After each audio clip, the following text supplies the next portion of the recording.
రాంబాబు గారి మీద ఆయన కుటుంబ సభ్యుల మీద జరిగిన దాడి చూస్తుంటే చాలా బాధేస్తుంది. అసలు ఈ రాష్ట్రంలో ప్రజాస్వామ్యం ఉందా లేకపోతే నియంతృత్వ పాలన జరుగుతుందా అనేది ప్రజలకు స్పష్టంగా అర్థమై ఉంటుంది.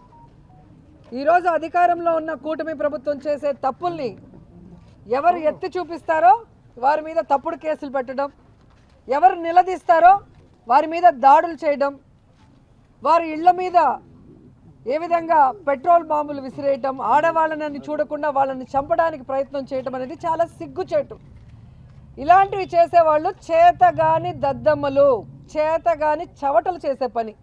నిజంగా దమ్ము ధైర్యం ఉన్న వ్యక్తులైతే ఈరోజు మేము తప్పు చేస్తే ఎత్తి చూపించండి సాక్ష్యాధారాలతో. మొత్తం అఫీషియల్స్ మీ చేతిలో ఉన్నారు, రికార్డ్స్ మీ చేతిలో ఉన్నాయి. అవి చేయడానికి మీకు చేత కాదు, ఎందుకంటే మేము తప్పు చేయలేదు కాబట్టి మీకు సాక్ష్యాధారాలు దొరకలేదు.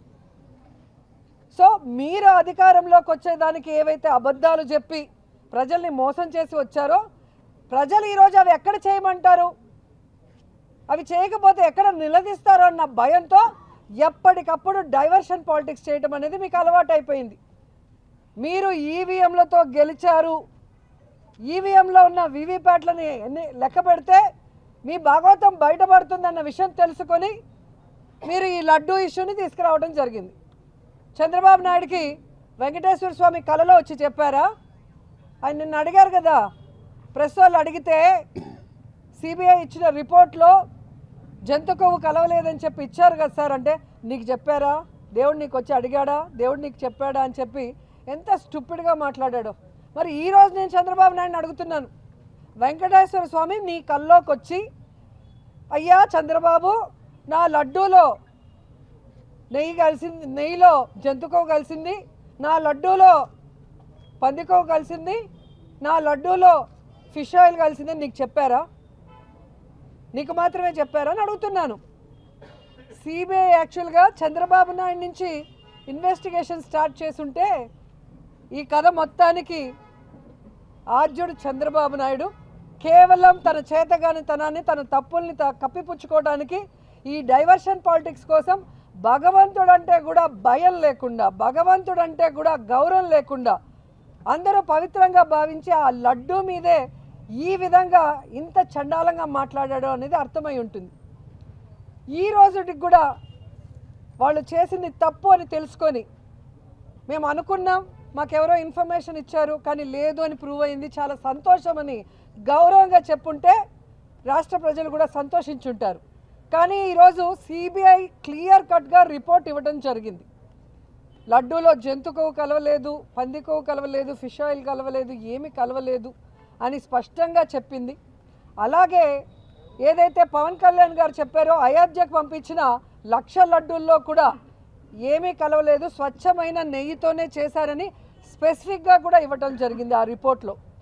అయినా కూడా సిగ్గు లేకుండా మళ్ళీ నిన్న ప్రెస్ మీట్ పెట్టి ఏం మాట్లాడారో మీ అందరూ కూడా గమనించారు. నిజంగా పవన్ కళ్యాణ్ గజని అనుకుంటా.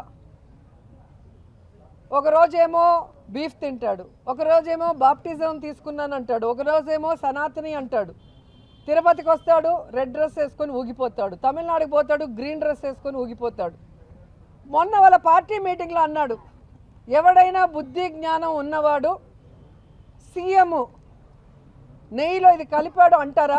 ఎక్కడైనా సీఎంలు కూర్చొని కలుపుతారా అని ఆయనే మాట్లాడాడు. అంటే బుద్ధి జ్ఞానం చంద్రబాబు నాయుడికి, పవన్ కళ్యాణ్కి లేదని ఆయనే స్వయంగా చెప్పాడు. అవునా కదా? మరి అలాంటప్పుడు వాళ్ళు కదా జగనన్నకి క్షమాపణ చెప్పాలి. ఈ సిబిఐ రిపోర్ట్ వచ్చిన తర్వాత వెంకటేశ్వర స్వామికి, ఆయన భక్తులకి, ముఖ్యంగా హిందువులందరికీ కూడా చంద్రబాబు నాయుడు, పవన్ కళ్యాణ్ క్షమాపణ అడగాలి. అది వదిలేసి మాకే మీరు క్షమాపణ అడగాలి అంటారు, మీరు మాకు చెప్పాలి అంటారు. ఎందుకు చెప్పాలి? ఈ రాష్ట్రాన్ని బస్టు పట్టించారు, లక్షలాది కోట్లు అప్పు చేసి ఈ రాష్ట్రంలో ఉన్న భూములన్నీ కూడా మీ బినామీలకి రూపాయలకి ఇచ్చేస్తారు, మెడికల్ కాలేజీలు అమ్మేస్తారు, ప్రజలకి ఏ వెల్ఫేర్ చేయరు. ఎవరైనా మాలాంటి వాళ్ళు గట్టిగా నిలదీస్తే మా మీద తప్పుడు కేసులు పెట్టాలి, మా ఇళ్ళ మీద దాడి చేసి మా ఇంట్లో వాళ్ళని చంపేస్తాము, లేదా మా ఇంట్లో పిల్లలు ఉంటే వాళ్ళ ఫోటోల్ని మార్ఫింగ్ చేసి వాళ్ళని మానసికంగా హింసిస్తాం. ఇంతకన్నా మీకు ఏమైనా చేతన అవుతుందా? అందుకే మీరు చేతగాని దద్దమ్మలు చౌటలు అనేది. ఈరోజు కొత్త నాటకం మొదలెట్టారు. నిన్న ప్రెస్ మీట్ చూస్తే ఈ సిట్ రిపోర్ట్ తర్వాత జంతుకోవ కలవలేదన్నారు, కానీ దాంట్లో హార్పిక్ కలిసిందంట, దాంట్లో కెమికల్స్ కలిసాయి అంటారు. అసలు అన్నం తినేవాడు ఎవడైనా ఇలాంటి మాటలు మాట్లాడతారా? భగవంతుడి ప్రసాదం గురించి ఇలాంటి ఆలోచన ఎవరికైనా వస్తుందా? చంద్రబాబు నాయుడికి తప్ప ఇలా ప్రసాదంలో ఇవి కలపచ్చు అవి కలపచ్చు అనే ఐడియా నాకు తెలిసి ఎవరికి రాదు. అంత ఘోరంగా నిన్న మళ్ళీ మాట్లాడతాడు. అంటే మీరు తెలుసుకోవాల్సిన చంద్రబాబు నాయుడు గారు, ఏవైతే శాంపుల్స్ని తీసుకున్నారో అవి ఎవరి హయాంలో తీసుకున్నారు? మీరు 2024 జూన్ 12వ తేదీ మీ అధికారం వచ్చింది. శాంపుల్స్ 2024 జూలై 6, 12వ తేదీ తీసుకోవడం జరిగింది. సో ఏమి జరిగినా దాంట్లో మీ హయాంలో జరిగినట్టే. దాన్ని మీకు మీడియా ఎక్కువ ఉంది కదా అనేసి మానెత్తిన రుద్దాలని ప్రయత్నం చేస్తున్నారు. మీరు అదేదో బ్రహ్మాస్త్రం అనుకుంటున్నారు, అది భస్మాస్త్రాస్త్రంలాగా మీ నెత్తిరే కూర్చుంటుందన్న విషయం ఇప్పటికే మీకు అర్థమై ఉంటుంది. ఇకనైనా వాళ్ళు దగ్గర పట్టుకోమని కూడా ఈ సందర్భంగా తెలియజేసుకుంటున్నా. ఈరోజు మీరు చేసే తప్పులు, మీరు చేసిన తప్పుడు వ్యాఖ్యలు సరికాదు అని చెప్పి సుప్రీంకోర్టు ద్వారా తెలుసుకున్నాక ఇప్పటికైనా మారకుండా ఫ్లెక్సీలు పెడతారు. ఇంకా నెయ్యిలో ఏదో జరిగిందని. కంటెంప్ట్ ఆఫ్ కోర్ట్ కదా.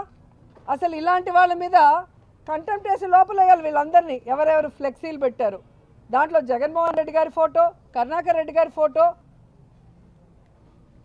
అలాగే సుబ్బారెడ్డి గారి ఫోటో పెట్టడం జరిగింది. వాళ్ళే క్లియర్గా చెప్తున్నారు కదా, వెంకటేశ్వర స్వామి దగ్గర ప్రమాణం చేయడానికి మేము రెడీ, మా హయాంలో నెయ్యిలో ఎలాంటి కల్తీ జరగలేదు, మేము చేయలేదని. మీకు దమ్ముంటే రండి, అదే వెంకటేశ్వర స్వామి దగ్గర ప్రమాణం చేద్దాం. అది వదిలేసి పచ్చ ఛానళ్ళ ముందు కూర్చొని ప్రవచనాలు చెప్తూ మీరేదో పెద్ద హైందవుల్లాగా. ఏ రోజు మీరు దేవుణ్ణి గౌరవించారు? చంద్రబాబు నాయుడు ప్రతి ఫోటో చూడండి, షూస్ వేసుకొని పూజలు చేస్తాడు. పవన్ కళ్యాణ్ బాప్టిజం తీసుకున్నానంటాడు, గొడ్డు మాంసం తింటాడు, మళ్ళీ సనాతిని అంటాడు. అంటే వీళ్ళు హైందవులు, వీళ్ళు చెప్పే నీతులు మనం వినాలి. వీళ్ళు ఏ రోజైనా దేవుడిని గౌరవించారా? నిజంగా దేవుడి మీద భక్తి ఉంటే, దేవుడి మీద భయం ఉంటే ఇలాంటి అలిగేషన్స్ చేయరు. ఇలా భగవంతుడిని రాజకీయాల్లోకి లాగరు. సుప్రీంకోర్టు క్లియర్గా చెప్పింది, భగవంతుడిని రాజకీయాల్లోకి లాగద్దండి అంటే మేము లాగటం లేదు అంటూనే మళ్ళీ నిన్న ఫినాయిల్ కలిసిందని అదే భగవంతుడిని మీ రాజకీయాల కోసం ఎంత నీచంగా వాడుతున్నారో మీరు గమనించాలి.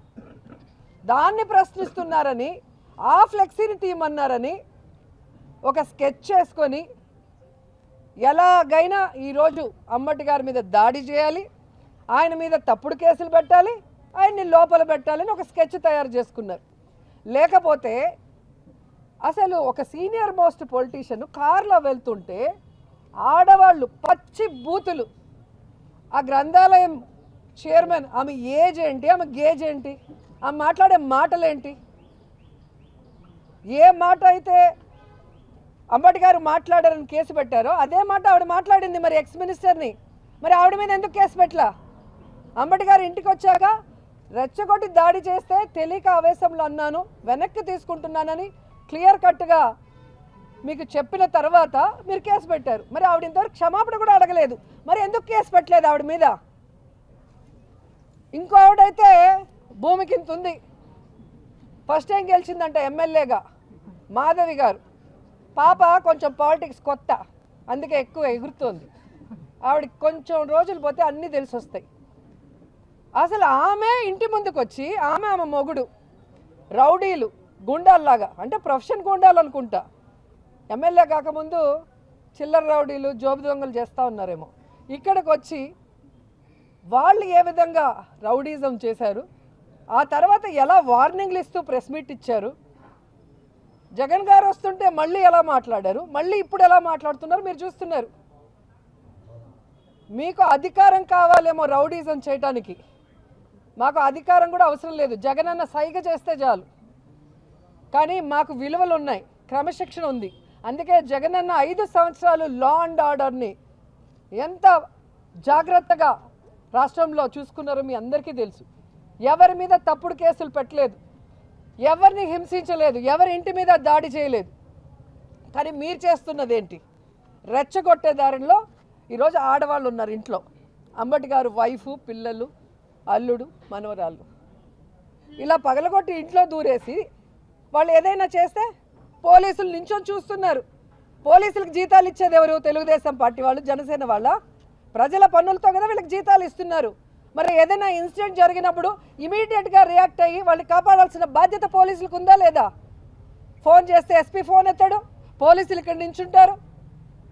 మన వాళ్ళు వచ్చి పోలీసులు ఏంటి సార్ ఇంత జరుగుతుంటే అని చెప్పి ఫోన్ చేసి అడిగితే మాకు ఇన్స్ట్రక్షన్స్ రాలేదు అంటే దాడి చేయడానికి ఇన్స్ట్రక్షన్స్ ఇచ్చారు, వీళ్ళని చూస్తూ ఉండమని ఇన్స్ట్రక్షన్స్ ఇచ్చారు. కానీ ఆ దాడిలో ఎవరైతే బాధితులుగా ఉన్నారో వాళ్ళని కాపాడమని ఇన్స్ట్రక్షన్స్ రాలేదంట. ఇంతకన్నా పోలీసు వ్యవస్థకి ఏదైనా సిగ్గుచేటు ఉందా అని అడుగుతున్నా.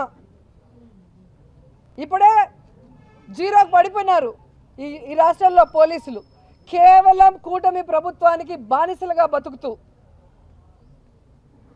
ఈరోజు ఎంత చెడ్డ పేరు తెచ్చుకుంటున్నారు. ఇంత అసలు ఇంక ఏమనాలో కూడా తెలియట్లేదు పోలీసుల్ని.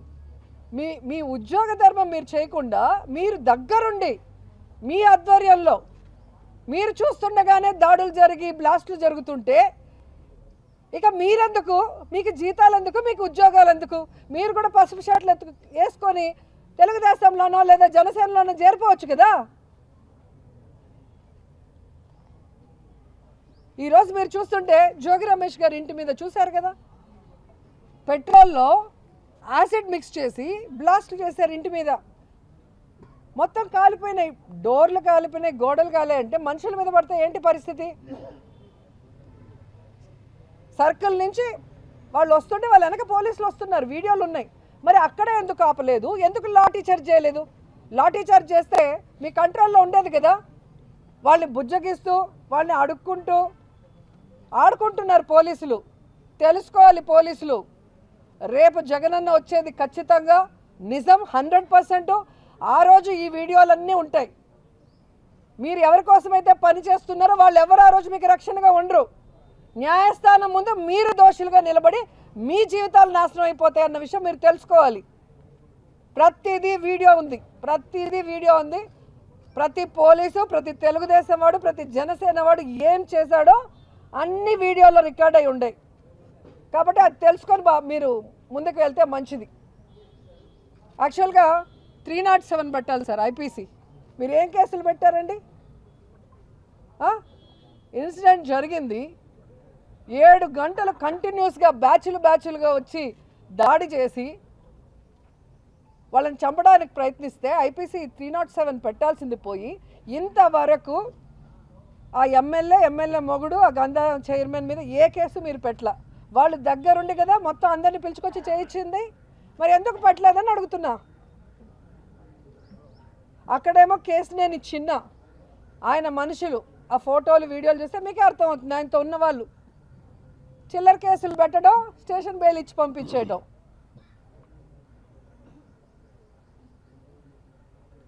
సో చాలా చాలా ఘోరంగా చేస్తున్నారు. ఇది కరెక్ట్ కాదు. మీరు రాజ్యాంగాన్ని మిస్యూజ్ చేస్తూ రెడ్ బుక్ రాజ్యాంగాన్ని తీసుకొస్తున్నారు. ఖచ్చితంగా ఈ రాష్ట్రంలో ప్రజాస్వామ్యం కూని అవుతుంది. కాబట్టి ఈ ప్రభుత్వ పరిపాలనలో సామాన్యులకి, అపోజిషన్ వాళ్ళకి, ఎక్స్ మినిస్టర్లు అయినా సరే ఎవరికి కూడా రక్షణ లేకపోవడం చాలా బాధాకరం. సో ఇక్కడ రాష్ట్రపతి పరిపాలన పెట్టాలని ఖచ్చితంగా మేము అందరం కూడా ప్రజల తరఫున డిమాండ్ చేస్తున్నాం. ఎందుకంటే ప్రజాప్రతినిధులుగా ప్రజలకు అండగా నిలబడి ఈరోజు అంబటి గారైనా, నేనైనా, కరుణాకర్ రెడ్డి గారైనా, కళ్యాణి గారైనా ఎవరైనా మేము మాట్లాడేది ప్రజల పక్షాన నిలబడి ప్రజలకు చేయాల్సిన మంచి గురించి. మీరేదైతే చెప్పి చేయలేదో దాని గురించి మాట్లాడుతున్నాం. అలాగే మీరేదైతే తప్పుడు ప్రచారం చేశారో లడ్డూ మీద దాని గురించి మాట్లాడుతున్నాం. మేము మాట్లాడింది ఎక్కడైనా తప్పు ఉంటే చెప్పండి. మీరు తప్పుడు మాటలు మాట్లాడుతూ, తప్పుడు కేసులు పెడుతూ, మీరు రెచ్చగొడుతూ, మీరు దాడులు చేస్తూ మా మీద కేసులు పెట్టడం ఎంతవరకు సమంజసమో తెలుసుకోండి. అండ్ కొత్తగా మొన్న అరవ శ్రీధర్ విషయం కూడా మీరు చూశారు. అసలు జనసేనలో చిల్లర దొంగలు, ఎదవలు, పనికి మాలినోళ్ళు, హంతకులే ఉన్నారు. ప్రతి కేసులో మీరు చూస్తున్నారు ఏ విధంగా ఆడవాళ్ళని వేధించారు, ఆడవాళ్ళని లొంగ తీసుకున్నారు. మరి సాక్ష్యాధారాలతో వాడి మీద కేసు లేదు, ఇంతవరకు అరెస్ట్ లేదు. మళ్ళీ ఒక కమిటీ వేస్తారంట. ప్రూఫ్లతో బయటకు వస్తుంటే